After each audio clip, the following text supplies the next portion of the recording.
witches! It's WitchAngelNekora, and welcome back to Pesterquest. Oh my god, you have no idea how long it's been since I said that because I have been sick! I'm not joking. Last week I only had one video ready to go because I had the worst cold I could ever experience. It was so bad, I had to use a nebulizer to get a bunch of crud out of my chest, and I was so bad sick I couldn't even do my intro. My voice sounded like I just swallowed fireballs. So, I'm actually feeling a lot better. I'm still doing a lot of coughing, but hey, at least I can talk. And I'm trying to get this video out before Christmas Day, so all I have to do is upload and I'm good to go. I'm doing a lot of Christmas dinner stuff, so anyway, enough of my rambling. Let's pop out and back into Pesterquest and move on up to Alternia again. Sound good? And check out the two new icons that are popping up. We have the sweet little Nepeta with the lionliest girl in Alternia. And we have the bee-loving Solix as it came from space. So we're going to jump on in and we're going to say hi to our perfect little friend Nepeta. Time to face facts. Something is going on here. Not that you didn't already know that. You've had the blurry outlines of all this strangeness for a long time. It's only after your stint with Aradia that you've managed to fill in all the shapes and colors. Your friends, the companions you've been held back with, you forgot about them. It feels like, ugh! You can't even come up with a sufficiently dramatic mixed metaphor. It feels bad. Your desperate friendship thirst was compelled. You get that. And it's mostly worn off by now. What the hell else are you supposed to do now? It's basically just your job now, so you just keep doing that job. Whatever, let's just do the damn route. What did Equius tell you about? It's Moira, right? You'll try to find it in the middle of the woods, which is a very normal thing to do. You'll be normal. It's a normal kind of day. Oh, it's Nepeta's cave! You zap to the mouth of the cave and are immediately set upon by a wild beast. Yellow eyes flash and sharp teeth glitter. You brace yourself to be made into dinner. The wild lioness sits back on her haunches and contemplates the stranger. Ah, it's Nepeta! I love her! Oh, she's my favorite little troll cat girl. I love her so much. Oh. Okay, stop for gushing. It's time to voice her now. The wild lioness sits back on her haunches and contemplates the stranger. That's how you know she does that. She tells you. That's why I love her so much. But taking a closer look, you realize that she is not in fact a wild lioness. She's a very unkempt troll in a green coat and grubby t-shirt. She smells like a fire pit. AC licks her snout and tries to figure out who has happened upon her den. Oh, she's too precious! Someone give this wild cat girl some treats and some head pats. Oh, I love you, Nepeta. I just want to take you home. A friend? Oh, she's got the little claw gloves! Yes! Oh! Thing is, they're not the blue ones that you see in the comic, but I don't care. She's like freaking Wolverine here. A foe? Dinner, perhaps? The troll girl licks her lips, and you realize that even though she is not some bloodthirsty predator, she does have very sharp canines and clawed gauntlets on her little hands. She's small, but with trolls, we discovered the hard way that size does not translate into a one-on-one strength ratio. You tell her that you're a friend, definitely a friend, and not all the sort of friend you playfully fight with and accidentally eviscerate. You never know with trolls. The girl whose name you have a sneaking suspicion might be Nepeta scratches at her chin, her fingers curled up like a paw. You're worried that she's going to put her eye out with those claws. AC wrinkles her nose and wonders what anyone could be doing all the way out here in the wastes. It's not very plausible. Huh, that one was a bit of a stretch.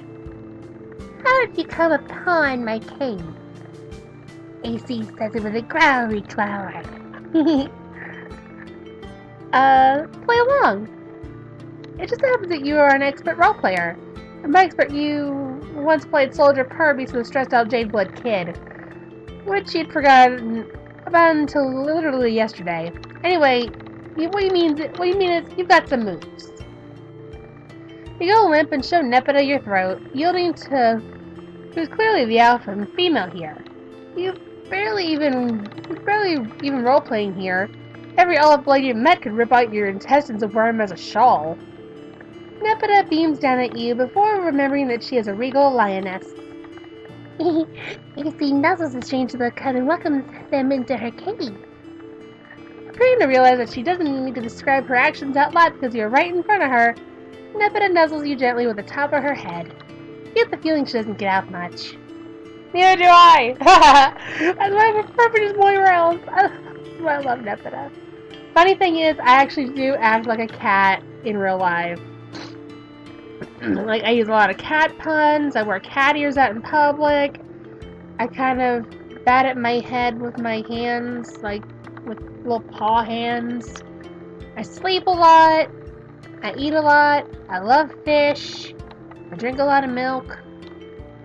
So yeah, I'm more or less a cat that's taken on human form. You tell her you didn't mean to startle her or anything. You just think of a mutual friend. A big indigo blood named Equius? Nepeta digs her nails into your arms. Her eyes go wide. You know Equius? How? Where did you meet him? Tell me everything! Well, it's kind of a funny story. Before you can get into it, Nepeta launches herself off of you and scampers into the cave, where she runs her knuckles occasionally to the ground. You aren't sure if she moves like that naturally or if she just very, very in character. She pauses at the mouth of the cave and gestures you inside, the sleeves of her coat flopping down past her wrists. If you had parents, they would have probably taught you not to follow catgirls into caves. But you didn't, so you're totally down. Oh, look at the inside of the cave! It's got the shipping wall and everything! Even all her little drawings! Ooh, where's her Lucis? Her Lucis is like a giant two-mouthed cat. Oh, so precious. The cave is small and chilly. Several animal pellets cover the cavern floor, from bears too large to be wolves, creatures too large to be wolves, but too shaggy to be bears. Maybe some sort of wolf bear. All the furniture is hewn from stone, or honed from stone. The cocoon formed into a natural hollow in the rock. Of all the hives you spent time in, this one is most rustic. You wonder why. Nepeta isn't a high blood, but she's certainly not a low blood either. She could have made a hive that looked as nice as Tavros's. AC welcomes the strange cub to her den and invites them to sit down wherever they please. She realizes that her visitor is probably sleepy and hungry. Luckily, AC has a fresh kill. Oh great! That is really lucky. Nepeta skips back outside, leaving you alone and feeling, well, like you followed a feral child into her cave. Torchlight burnishes, shaped strange and forbidding. Forbidding. The irregular flicker disorienting. People used to do everything by firelight. No wonder medieval art is so preposterous. Dogs with the faces of old men and old men with the faces of babies. Hey, medieval art is cool! Don't diss it! And speaking of art, drawings up for the cave walls. Shaky and crude. Although I doubt even Michael freaking Angelo could do much with a canvas like this.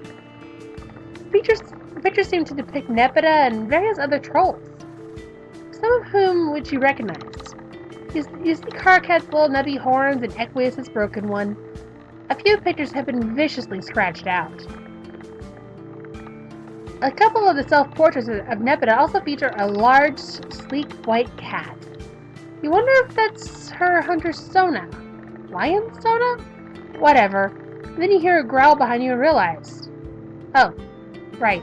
Nepeta has a Lucis.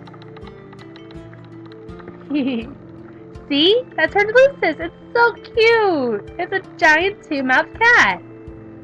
Hot, damp breath touches the back of your neck, and you turn as slowly and carefully as you can. Oh, hello, kitty. Two hissing mouths open in two snarls as a big cat backs you up against the cavern wall. Oh, Pounce, stop that silly kitty. This is a friend. Oh, hi, Nepeta. Oh. Nepeta hurries back inside, throwing herself onto her Lucis and petting rambunctiously. Pounce's hisses immediately turn to purrs. She rolls down onto her back and bats big, terrifying paws into the air. Aw, who's a good kitty? Who's the very best kitty? Pounce, we have a ghost for dinner. They know Aqueous. You do, right? Nepeta looks at you with sharp little eyes. Do you know my meow rail? You weren't lioning? Oh, definitely not. You would never lion. You'll never forget Aqueous, no matter how hard you try. Although you did recently forget every single person you ever knew. That would definitely never happen again, though. You won't allow it. Wixie leaves her weird friend in the very capable paws of her Lucis while she goes to prepare a delicious meal. Oh, damn, Nepeta! Don't go away and leave your guest alone with a ferocious beast.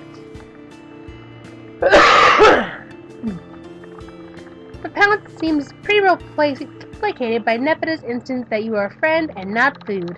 She curls up on one of the animal pelts, tucking her head. Her tail twitches and her ears flick. You're pretty sure she's only pretending to sleep, like she's giving you a shot, and if you frick up, it's lunchtime. Sit very still and try your best to look unthreatening. Just a little while ago, this would have been easy.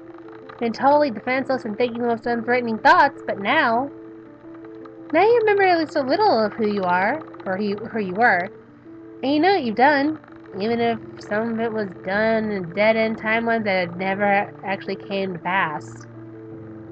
You're not sure you could still call yourself an innocent bystander. Nepeta derails this dangerous train of thought by dragging you in a huge haunch. That's just really the only word for it. A haunch. Something's leg. Wow. When she said she had a fresh kill, you figured that was part of the roleplay. Like she's gonna pull out a DiGiorno or something like that, but nope. She really did tear apart some animal and bring you its leg. She has blood smeared over one cheek, her hair in pieces across her sweaty forehead. You get why she and Aqueous get along. They have an equivalent ferocity. I think you aren't vegetarian. You're gratified to discover Nepeta appears to draw her roleplay at devouring raw meat. You wonder if trolls could eat meat raw or if it would make them sick. They definitely seem to be more natural predators than humans are. But then again, most of them live in houses and eat cup noodles and play video games. You've never really met anybody like Nepeta. You watch her build a fire and then take yourself on a little trip to the mouth of the cave while she cuts up the meat and spears it on stakes to cook. You come back over to the fire when the meat looks like a little bit less like flesh and more like food. Honestly, it shouldn't bother you. You've seen and been through so much worse. I guess the mind is a strange and many-layered beast. There you are. I thought you'd run off into the waste like a big powerful idiot. It's dangerous out there. Well, she went out there. Although it's possible she's dangerous too. That makes Nepeta smile, but she still can't quite meet your eyes. But she's fidgeting with her gauntlets less than she was before. So you really met Aqueous? Really, really? She slides up close to you, almost too close to talk comfortably. You wonder if this is the first conversation she's ever had that wasn't through a computer screen. You tell her that yes, really, you met him. You spent a good amount of time with him too. That's incredible! I've never seen that silly guy hanging out with anybody before. Except for maybe Riskers. Riskers? Oh, does she mean Vriska? You know her too. Really? Yep.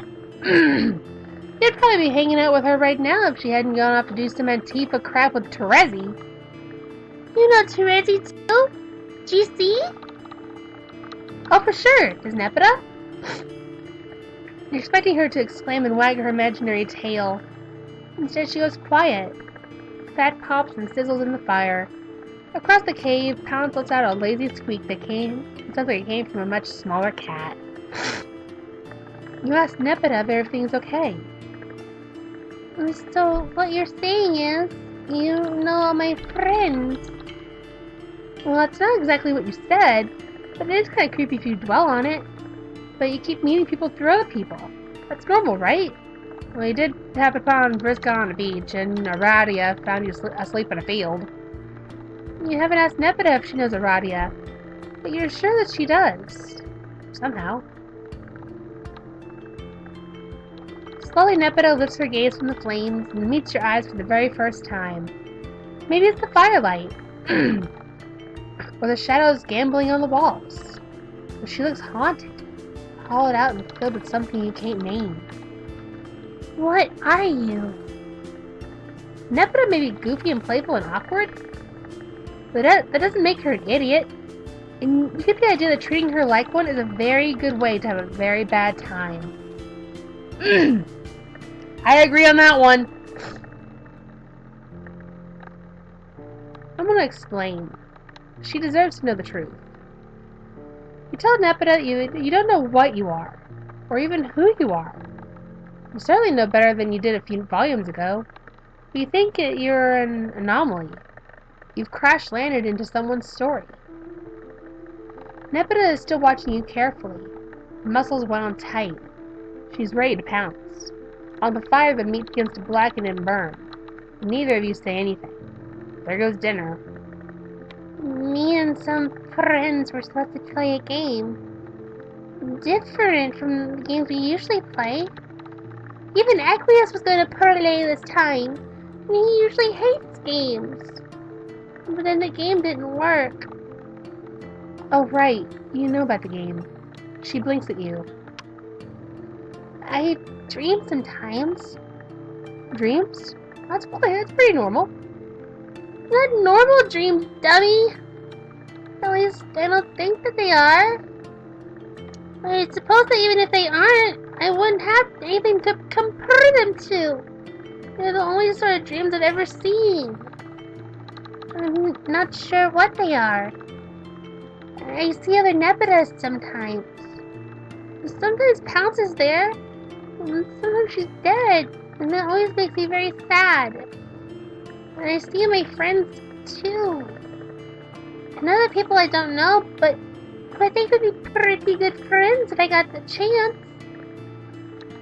A bright, hopeful note in Nepeta's voice digs deep at the center of you, plucking at your nerves like a cello string. It makes you so impossibly sad. You don't know why. I don't see you, though. I don't think you fit in here.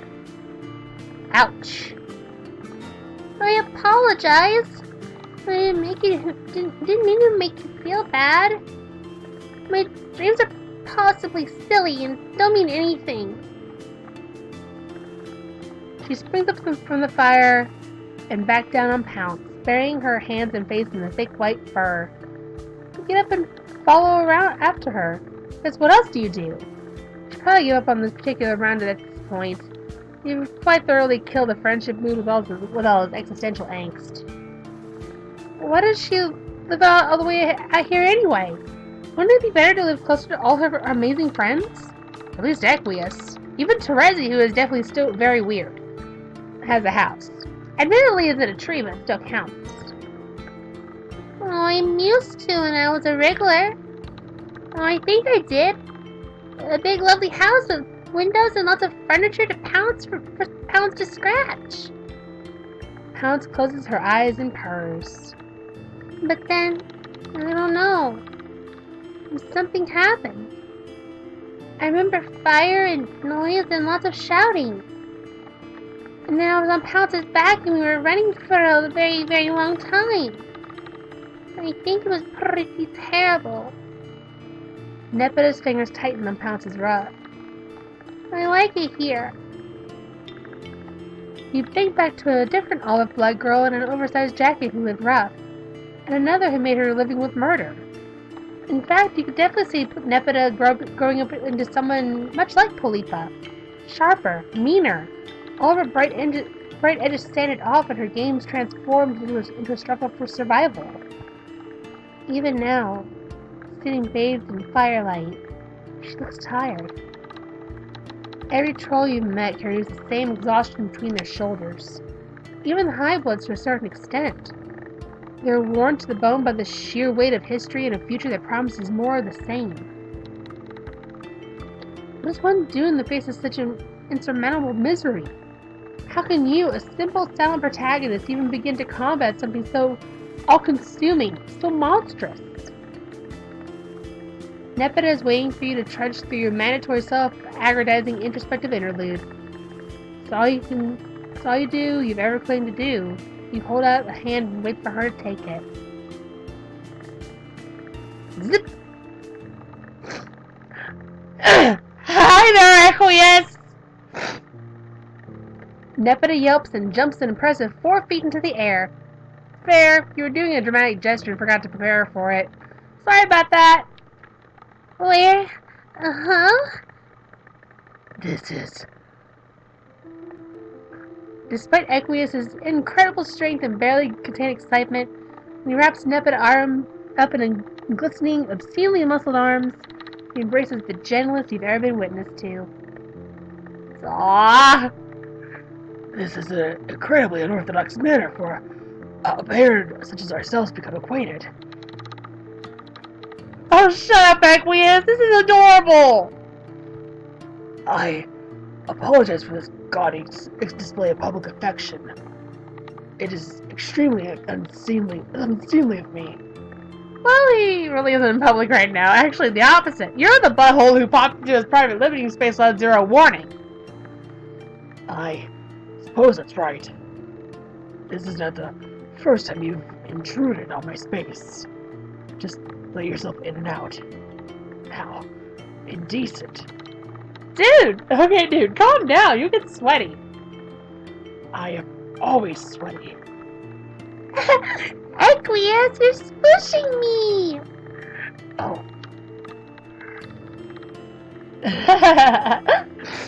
Aqueous lets go, but he doesn't step away. He's looking at Nepeta like he can't quite believe she's real. Are you real? I think so. I don't know how I got here. Don't worry about it. Just think of it as a reward for being such a very good kitty. Wow, is that a weird thing to say? That was pretty weird. You'll take it back. But Nepeta doesn't appear to have noticed your fumbling. She's scampering around Equius in increasingly excited circles. Maybe you can't fix these kids' lives, and maybe you can't improve society. But when it really comes down to it, you have the power to bring friends together, and damn, you'll take it! Yay, boy rails!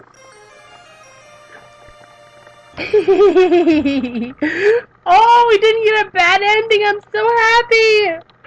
Oh, we got the Moirails together. Oh, best friends forever. Yay.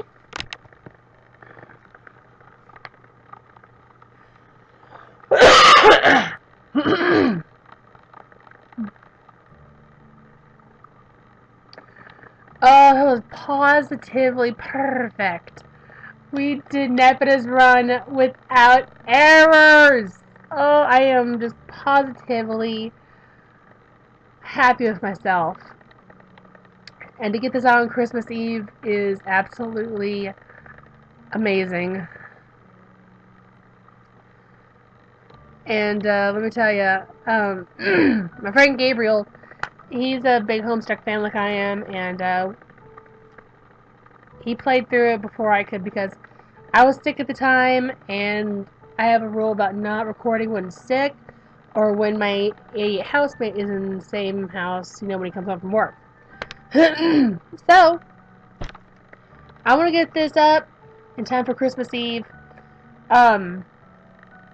Tomorrow, I'm not going to do any kind of video, except I'm going to upload a bit of a vlog, sort of, set to Christmas music. It's just going through Noble Park here in Paducah, checking out the Christmas lights with my housemate's girlfriend, because we had a bit of a a rough day. We wanted to go through the park, enjoy the lights, and just enjoy ourselves, you know?